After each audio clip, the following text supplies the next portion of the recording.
So last week, Pastor Rob did an awesome time opening up John chapter 10 for us. John chapter 10 is known to be the chapter where Jesus calls himself the Good Shepherd. And there's been so many messages preached on the Good Shepherd, but I love what Rob did last week in framing this passage kind of on the key verse of John 10:10, where Jesus says the enemy comes to do what? Steal, kill, and destroy. But Jesus said, my purpose and why I came is to give you life and life to the full, a rich and satisfying life. And so Pastor Rob framed it for us in this context through this verse that we truly are living in a world at war. A world at war, that this Christian life that we live is lived in an environment of warfare. And he said from Ephesians, we read, it's not a war against flesh and blood, against each other. It's a war that takes place in the principalities, the powers, and the dark realm through the enemy of your soul. And I know that's kind of taboo to mention today in our culture, that there actually is darkness that works against you, that seeks to steal from you, kill you, and destroy you, not just physically, but to break down your heart and soul so much that you would lose sight of what Jesus has done, that you'd lose sight of any kind of hope or dreams. We live in a world at war, and Pastor Rob did an amazing job framing this context for us, but this is not the only thing going on. It would have been if Jesus said, now the enemy comes to steal, kill, and destroy, and then he just left it there. He describes the war, but that's not where he ends. He ends with, but I have come that you would have life and life to the full. So there is this battle, this war going on, but that's not the totality of life. That's not our entire experience. That's not what we're constantly living in. Why? Because he's come to give you life. And so, yes, there is a warfare mindset that we live in, and a reality that we are wounded by our time spent in this battle of life. But what is a greater reality is that we live post-resurrection. That there is a war that is breaking things and breaking hearts, but there is a beautiful resurrected Savior who's bringing life into that. So there's this tension and constancy of, though we experience woundings, we also can experience healing and life, because Jesus made the promise that he would give life and life to the full. So I want you to see the bigger picture here as we go into this today as Jesus the Good Shepherd, is that though we live in a state of war, we also live in this reality of resurrection. And all the enemy can do to steal from you, to kill from you, to destroy you, all he can do and all he can say to what Jesus has done is stop the resurrection. That's all he can do. He can just try and stop it, but he can't. Because our King Jesus is King of Kings and Lord of Lords. And what he inaugurated in his resurrection of truly making all things new is not some ethereal out there promise. It is true for you and me today, that when we follow our Good Shepherd, he heals us and restores us and renews us and makes all things new. We are in war. We're being healed through the resurrection of Jesus. So today's message title is this: Stand by Me. Darling, darling, stand by me. Come on. By me. Won't you stand? Yeah, just stand. Let me hear you. Stand by me. Stand by me. So good. So good. I love the first verse of that song. When the night has come and the land is dark and the moon is the only light we'll see. No, I won't be afraid. I won't be afraid just as long as you stand by me. So let's read John 10 today, 1 through 18. And we'll dive into who is Jesus in our life as the Good Shepherd. You ready? Get your Bibles out, your glowing Bibles. Some of you are like, I didn't charge my Bible last night. All right, John 10, verse 1. This is Jesus speaking. I tell you the truth, anyone who sneaks over the wall of a sheepfold rather than going through the gate must surely be a thief and a robber. But the one who enters through the gate is the shepherd of the sheep.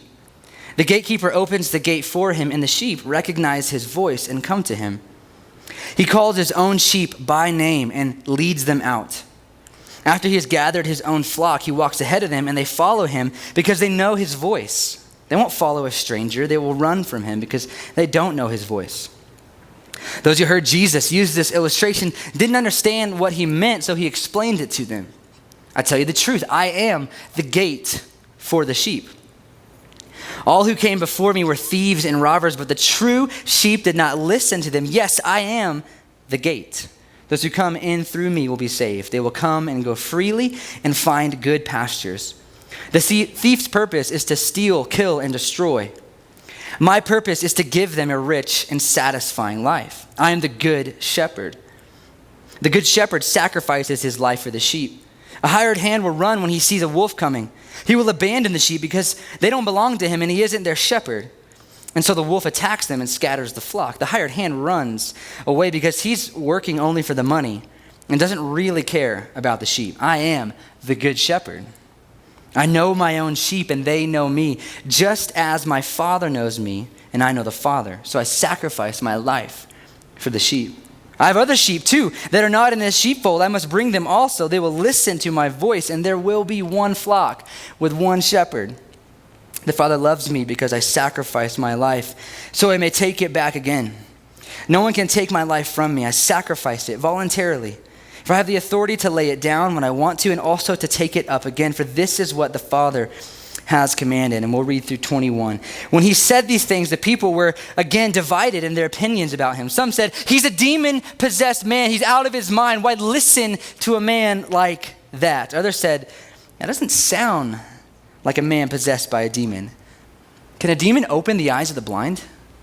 Of course, referring to John chapter 9, where Jesus opened the blind man's eyes, and the blind man believed in who Jesus was. So I want to add some texture to this text for you, the cultural and historical kind of insight as to why this was such a radical statement that Jesus made. Why did it elicit the response that it did from the people who were divided in their opinion about him?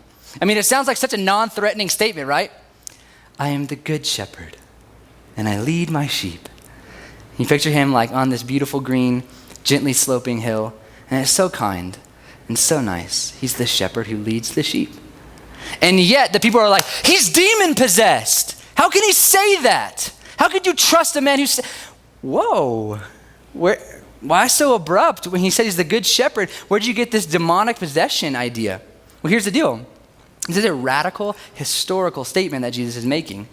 Because in that time of first century Jewish life, and even today, sheep and shepherds are a huge part of the culture. Huge part of the culture. They would see them all around in the hills of Judea. These shepherds leading their sheep and their flock. Sorry about that. Here, I got a good joke for you. How'd the shepherd lose his flock? He fell asleep. Come on. They would see shepherds leading their sheep. And so Jesus says, yeah, like them, that's me. I'm the good shepherd. But that's not just it. He goes even further, giving context to how he's the good shepherd and what he would do. And for a first century Jewish mind, and for these Pharisees who are hearing this conversation, what they were filtering that through was this grid of Ezekiel 34. Oftentimes when you hear this message of Jesus the good shepherd, we go directly to Psalm 23, which is a beautiful prayer and a beautiful psalm that has been the anchor of so many people's lives across the centuries of following God. But the backdrop of this text is actually this prophetic announcement from God through Ezekiel in Ezekiel 34. So if you want to flip there, we're going to read a little bit out of Ezekiel today. And I want to give you some backdrop to how powerful this statement was by Jesus. So in verse 2 of Ezekiel 34, it says this, God speaking through Ezekiel, give them this message from the sovereign Lord. What sorrow awaits you, shepherds, who feed yourselves instead of your flocks? He's calling them out. Shouldn't shepherds feed their sheep? Verse 4. You've not taken care of the weak. You've not tended the sick or bound up the injured. You have not gone looking for those who have wandered away and are lost.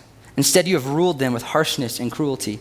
So my sheep have been scattered without a shepherd, and they are easy prey for any wild animal. Hence why Jesus would say, the hired hand runs away, and the prey that you leave them to, that scatters the flock, this wolf, this is all going through Ezekiel 34 to them. This prophecy, this being called to the carpet for their terrible shepherding. And then verse 11. For this is what the sovereign Lord says. This is what God says. I myself will search and find my sheep. I will be like a shepherd looking for his scattered flock. I will find my sheep and rescue them from all the places where they've been scattered on that dark and cloudy day. I will bring them back home to their own land of Israel and from among the peoples and nations. I will feed them on the mountains of Israel and by the rivers and in all the places where people live. Yes, I will give them good pasture land on the high hills of Israel. There they will lie down in pleasant places and feed in the lush pastures of the hills. Do you hear David in Psalm 23 through this? You lead me beside still waters. You make me lie down in green pastures. This is who God has been. Imagine the intimacy of David's relationship with God, for him to know this about God and then to Ezekiel to prophesy this. Verse 15, I myself will tend my sheep and give them a place to lie down in peace, says the Lord. I will search for my lost ones who have strayed away, and I will bring them safely home again. I will bandage the injured and strengthen the weak. Let me flip to verse 22. So I will rescue my flock, and they will no longer be abused.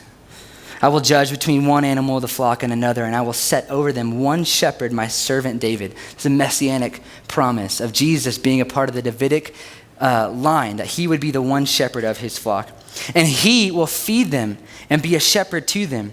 And I, the Lord, will be their God, and my servant David will be a prince among my people. I, the Lord, have spoken. So when Jesus steps into this space and says, I am the good shepherd, I am the gate, I am the one throughout all history that you've been waiting for, what he's saying and what's so radical is that he's saying, I am the Messiah. And so they're like, no one says that. And later on this chapter, in chapter 10, the people are like, we're not gonna take you to court or kill you for the good works that you've done. We like the good things that you've done, Jesus. Thank you. It's the words that you've spoken, for you have blasphemed. And how could you, a mere man, say that he is God? So Jesus is saying something so powerful here. I am the good shepherd. But it's kind of like for me at least, reading this, it was a metaphoric overload. Right? So you're reading this passage. Imagine if Jesus was like, all right, kids, get out your coloring books. We're going to draw a picture. Just listen to this and draw it as best you can. You're like, all right. He's like, I'm the gate. You're like, okay, a gate. No, okay. Label it. That's Jesus. Sweet. And he's like, I'm the gatekeeper. And he's the gatekeeper. Okay, you draw that. That's Jesus also. And he's like, I'm also the good shepherd. And he's the shepherd. You're like, who? What? He's the gate. He's the gatekeeper. He's the shepherd. Like, who is he? I love this. It's not necessarily meant to clarify all of these statements. It's meant to deepen the understanding, layer upon layer of who he is. He's the gate that you're going to go through and experience salvation. He's the gatekeeper who protects those who come in and out. He is the shepherd of the sheep. Everywhere you look, there he is. And so some of you today, you have felt like, man, I've been running from God. Well, guess what? No matter where you turn, he's always there. You might have felt like this week you have gone too far from his heart, but guess what? If you're running away from him, you're not, because he's in front of you, he's behind you, he's to the right, he's to the left. You are always being pursued by him because he is with you. He's the gate, he's the gatekeeper, he's the shepherd, he is all in all. He is God, and he loves you so much. Oh, I love this. It's like, Lord, how do you take in all these things you're calling yourself? And he just said, this is who I am. Let these layers sink in. He's the good shepherd. So what's the shepherd king like? Well, he says two statements, verse 11 and verse 14. I'm the good shepherd, followed by a clarifying point. He says, I'm the good shepherd in verse 11. I lay down my life for the sheep. I lay down my life. It was characteristic of a good shepherd to risk his life for the sheep. But it was wholly uncharacteristic for a good shepherd to completely lay down his life for the life of the sheep. You know, we see it with David, that David fought the lion and the bears and the tigers. Oh my. But it was uncharacteristic for a good shepherd to lay down his life, to sacrifice his life for the sheep. So when Jesus says this, he's saying, I'm not a good shepherd who can risk for you, and then if it gets too hard, I'll leave. He's saying, I'm the good shepherd, and I completely lay down my life for my sheep. And of course, this is a foreshadow to the cross. This is that the good shepherd became the sacrificial lamb who was hung on the cross for us, whose death was for our life. And in him and in that, act of surrender and obedience to saving us. Our good shepherd makes a way for us to be healed. Our good shepherd makes a way through the life that he laid down for us to be forgiven, made whole again. In this world at war, our good shepherd says, stand by me. I've laid down my life for you. And I've taken it up again through the resurrection. And now let's get part of this restoration process called your life. But what is the shepherd king like? If you look through these verses, you can see a few things about Jesus, who he really is. The first one is this: he's uniquely Savior. He said, I'm the gate, and those who go through this gate will be saved. God is committed to saving you. Salvation, yes, as you give your heart to him. In that moment of, Lord, I recognize my need for you, but salvation daily, moment by moment.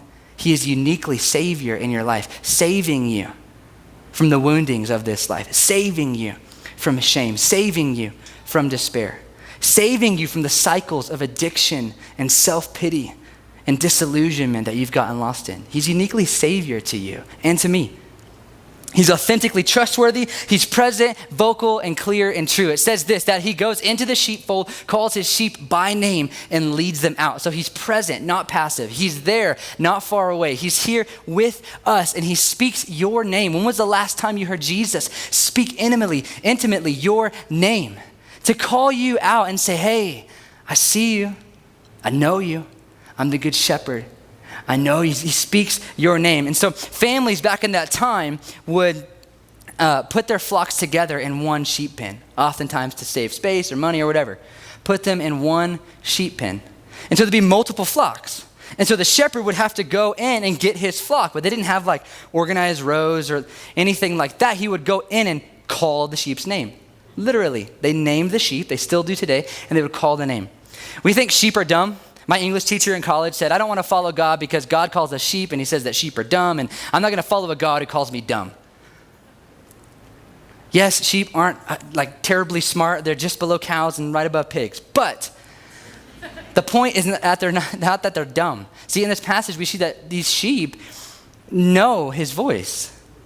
These sheep recognize his face. These sheep follow his lead. There's this intellect to know who's calling them, yes, but sheep are vulnerable. It's not that they're dumb, it's just they're vulnerable. Sheep have no defense mechanisms, none. But here's what they do have: really, really good facial recognition and vocal recognition. I studied sheep this week because that's what you do when you preach out of John 10. You study sheep and sheep science. And that was kind of fun, actually. But get this, sheep can recognize their shepherd's voice, even if the shepherd left for a time, for up to 50 years once they lock in with his voice. But the sheep can recognize the shepherd's voice so that when he walks into the flock and he's like, you, they all start to follow him, come out, and he leads them to good pasture. It's beautiful. And they have incredible facial recognition. They can see and know their shepherd. But what's weird about sheep is that their eyes are just a touch angled and they have horizontal pupils, and they have a 300-degree line of sight. 300 degrees. So they can literally see behind them and all to the side. You thought you got spooked out with your peripheral one time. You're like, oh, what's that? Like, imagine being able to see everything. Just like overloaded. So they're good at vocal recognition, they're good at facial recognition, but they are terrible at location. Because they see so much, there's just so much in view that they can't locate where they are. And so like the shepherd's going that way, but they're like, I can see over here that there might be some grass. And they go that way, and the shepherd's like, nope, I'm gonna bring you back. And he's like, hey, you're going over there, let me call you by name. We're going this way, little guy. Like the path to life is over here, because they can't locate themselves and be centered and found with and know where they're at with their shepherd, because they're seeing so much at all times. How often is that like you and me, where we get lost in life, disillusionment enters our soul because so much is going on. We don't know, we don't see. We're like, God, where are you? I thought you were here, but now I'm going this way. And we see so much all around us that it overwhelms us and it keeps us from following the shepherd. And Jesus is like, hey, keep your eyes on me. You and me, buddy. I'm going to pull you back to the flock. we're going to follow me to life. The thief comes to steal, kill, and destroy. And that's happening all around you. But I've come that you would have life and life to the full. Follow me. I'm the good shepherd. I know you. I know you. And that's what he says in verse 14, that I know the sheep and they know me, just as the Father knows me and I know the Father. I'd encourage you to read Psalm 139 this week with that in view. God's intimate, close, specific knowledge of you. He knows you. He knows me. He knows what you came in here with. He knows what you'll leave with. He knows you. That's why I prayed at the beginning, God, help us to lay down pretense and ego and pride and having to be somebody we're not. And he knows you. He gets you. It's all right. He sees your heart. And he wants to heal you in the knowing, in the relational connection that you have with God. So how do we link these realities of war and shepherd King Jesus? We have to disentangle what's going on in this war to figure out how do we get healed by this good shepherd who leads us into life. Because here's the deal. In war, you experience woundings. Can we just be honest that you're wounded? You're hurting. Probably this week experienced loss, frustration, despair. Maybe this dream job that you thought, this business that you started, you thought it was going to go a certain way, and now that dream has been kind of disoriented and distorted. You're like, I had a direction and now I don't. Maybe it's an extended family relationship where there's wounding from what's happening in that family relationship. Maybe it's a tension in your marriage where you're just at the end of your rope. You don't know how to communicate, how to connect with your spouse's heart. And you experience these woundings. Maybe it's something that was triggered by what someone said about you this week or this month. That when they said that thing about you, instantly you made this connection to this story way back when you're, maybe like me, your high school baseball coach broke your heart, said some rude things to you, and it hurt deep within. And so that day at the office, when someone says this particular thing, it connects to that story, and then boom, the past becomes the present, and you realize I am truly wounded and hurt and lost. It's like Dory in Finding Nemo when she's like so disoriented. She's like, Marlin, please don't leave, because when I look at you, I'm home. We experience woundings in this war of life. And what happens if you've experienced in your life big T trauma in your life? Maybe it was abuse, emotional, physical. Maybe it was trauma that has wounded you so deeply. Or maybe it was little t trauma, something somebody said. An experience you had where you were just embarrassed in front of others. You thought you were supposed to be like the high profile professional. And all of a sudden, you seem incompetent. And it hurt. But no, we got to put on the face. Now there's wounding that happens there. I want to show you this image. It's an image of a brain scan. The brain on the left is a healthy brain. The brain on the right is a brain that's experienced trauma. So you can see the lack of activity in these two circles. This abused brain. This is an adolescent brain. What happens when you experience major trauma in your life is that your brain physically, literally shuts down. Like it creates these gaps. The neural connections create a gap in the synapses. And you lose the connection of activity and life and the ability to process well, and it goes straight to feeling, and you don't know what to do because in your despair and brokenness and trauma, you lose sight of truth.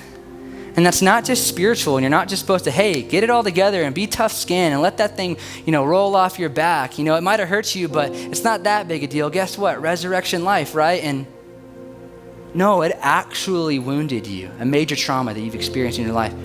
And also the little traumas that you experience in life, these pinpricks of woundings along the way where statements are said about you. Moments happen when you're embarrassed. Moments happen when you get in a wreck. Moments happen when you don't understand and you get lost in your brain. Literally, it's hurting. And the beautiful thing about our God is that he can heal us spiritually and physically. It was thought in the world of science way back when that the brain couldn't really change. You get what you get and don't throw a fit. Like, you couldn't heal. But there's this thing called neuroplasticity, and it's awesome. It's that these connections between the neurons can actually be restored. You can form a new neural pathway around the trauma, around the injury, around the wounding, and be healed and restored so that comment doesn't take you back to a place of despair, and you go back to that other shepherd in your life, this whatever addiction you choose, whatever false god you go to feel good or to feel settled. The brain can heal through relationship with God, through counseling, through wisdom, the relationship with his body, as we learn to, like 1 John says, to love one another as he loves us.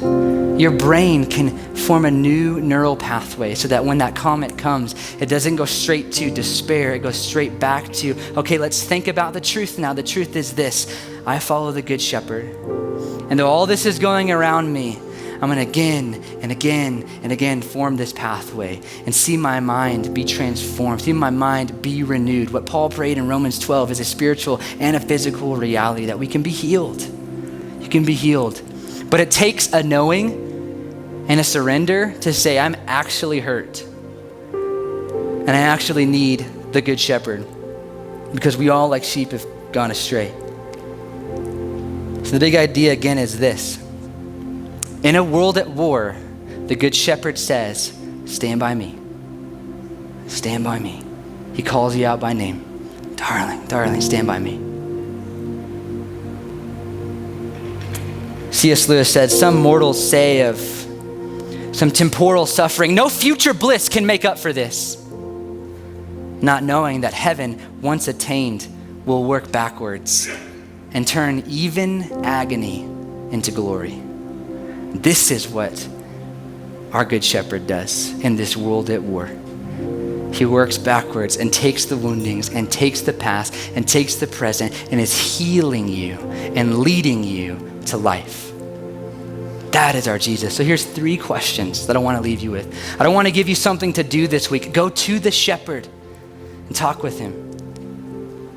He's pursuing you. He's leading you. He's calling you out. So here's some questions to think about. Where do you see Jesus as your Good Shepherd today? Where do you see him as your Good Shepherd in your life today? You might be like the sheep where you're like, I don't know. Jesus, locate me. Find me. Lord, capture my heart. Bring me home. You're my Good Shepherd. Where do you see him as your Good Shepherd in your life today? What is your Good Shepherd calling you toward? It says that he called them by name and led them out to good pasture. He's calling you by name and he's leading you somewhere. Where's he leading you toward? What is he calling you toward? That might be a conversation you need to have, where you ask for forgiveness, where you extend grace and mercy. It might be a transition in life that you need to make. What is he calling you toward? So where do you see him and what is he calling you toward? Then finally this, where do you need to trust your Good Shepherd this week? You know it. You know the place, the conversation, the hurt, the pain. Where do you need to trust him this week? Because he made this promise as your Good Shepherd. Though the enemy comes to steal, kill, and destroy, I've come to give you life and life to the full. Let's pray. Jesus, thank you that you are the Good Shepherd, that you've laid down your life for the sheep and that you